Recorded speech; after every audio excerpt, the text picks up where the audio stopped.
Hello, चलिए बिना किसी देरी के आज के इस खास विश्लेषण में गोता लगाते हैं।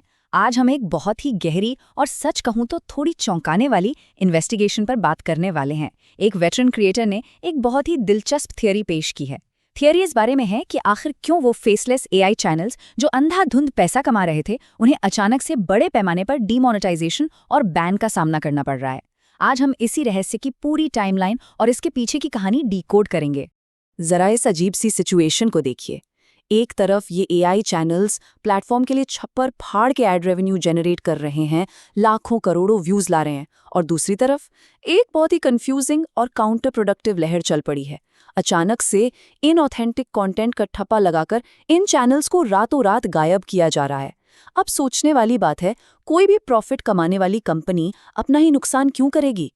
और बिल्कुल यहीं से हमारे क्रिएटर की जासूसी शुरू होती है। ये एक बहुत ही बुनियादी लेकिन धांसू सवाल है। अगर प्लेटफॉर्म खुद दुनिया भर में नए नए एआई टूल्स और फीचर्स का ढिंडोरा पीट रहा है, उन्हें प्रमोट कर रहा है, तो फिर वो उन्हीं चैनल्स को क्यों मार रहा है जो इन टूल्स का सबसे स्मार्ट इस्तेमाल करके कंपनी को पैसा कमा कर दे रहे हैं? ये बिजनेस के नजरिए से बिल्कुल लॉजिकल नहीं लगता है ना? तो चलिए समझते हैं कि पर्दे के पीछे असली खेल क्या चल रहा है। तो इस मिस्ट्री का पहला बड़ा सुराग हमें मिलता है इस हिस्से में, the looming deadline and article 50। ये सुराग हमें सिलिकॉन वैली में नहीं बल्कि सीधे अंतर्राष्ट्रीय कानूनों में मिलता है। सबसे अहम चीज जो हमें यहाँ समझनी है वो है यूरोपियन यूनियन के एआई बिल का आर्टिकल 50। ये कानून साफ साफ कहता है कि 2 अगस्त तक टेक प्लेटफॉर्म्स को हर हाल में ये साबित करना होगा कि उनके पास एआई से बने कंटेंट को पहचानने का एक मजबूत और चालू सिस्टम मौजूद है। और ध्यान दीजिएगा, ये सिस्टम एट स्केल काम करना चाहिए, यानी 1-2 नहीं बल्कि करोड़ों वीडियोस को एक साथ स्कैन करने की ताकत होनी चाहिए। अब आप सोच रहे होंगे कि ठीक है, अगर सिस्टम नहीं बना पाए तो क्या हो जाएगा? ये 3% का आंकड़ा पूरी कहानी बयां करता है।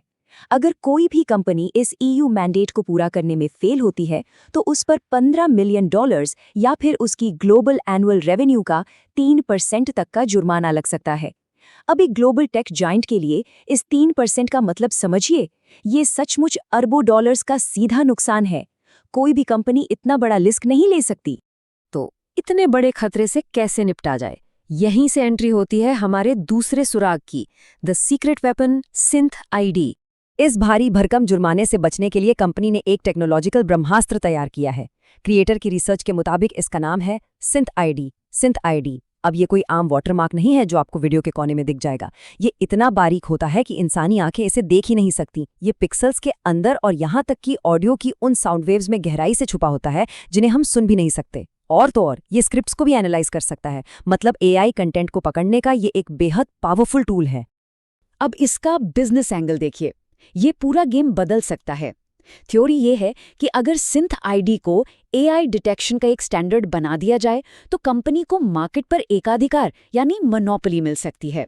क्यों? क्योंकि सिंथ आईडी एक्सक्लूसिवली उनके अपने टूल्स जैसे जेमिनी के लिए है। तो जो क्रिएटर्स दूसरे थर्ड पार्टी एआई टूल्स जैसे 11 लैब्स का इस्तेमाल कर रहे हैं, उनका कंटेंट इस सिस्टम से पास नहीं हो पाएगा और उनके डीमोनेटाइज होने का पूरा खतरा है। और मजे की बात देखिए, इस टूल को मेटा और टिकटॉक जैसे कॉम्पिटिटर्स को बेचकर एक नई कमाई का रास्ता भी खोला जा सकता है। टेक्नोलॉजी से आगे बढ़ें तो तीसरा बड़ा क्लू हमें कॉर्पोरेट दुनिया के अंदर ले जाता है, द कॉर्पोरेट शफल। 5 नवंबर 2025 को कंपनी के अंदर एक बहुत ही अजीब सी रीस्ट्रक्चरिंग हुई थी। जोएना वुलिच, जो प्रोडक्ट और रेवेन्यू देखती हैं, उन्हें प्रमोट किया गया और अचानक उनके अंदर वो सारी टीम्स आ गईं जो पहले बिल्कुल अलग काम करती थी। जरा ध्यान से देखिए, मैट हेल्परन, जो ऑटोमेटेड चैनल टर्मिनेशन सिस्टम्स बनाने के एक्सपर्ट हैं, और क्रिस्टोस गुड्रो, जो इतने सालों से रिकमेंडेशन एल्गोरिदम चला रहे हैं, ये दोनों अब एक ही छतरी के नीचे आ गए। प्रोडक्ट सेफ्टी और एल्गोरिदम का इस तरह एक साथ आना अपने आप में एक बहुत बड़ा इशारा है। अब इन सारे बदलावों को देखते हुए एक सवाल जहन में आता है, क्या रातों रात इतने सारे बेहतरीन और हाई क्वालिटी चैनल्स का उड़ जाना महज एक जरूरी बुराई है? चलिए समझते हैं कि क्रिएटर की थियोरी के मुताबिक ये सारी कड़ियां आपस में कैसे जुड़ रही हैं।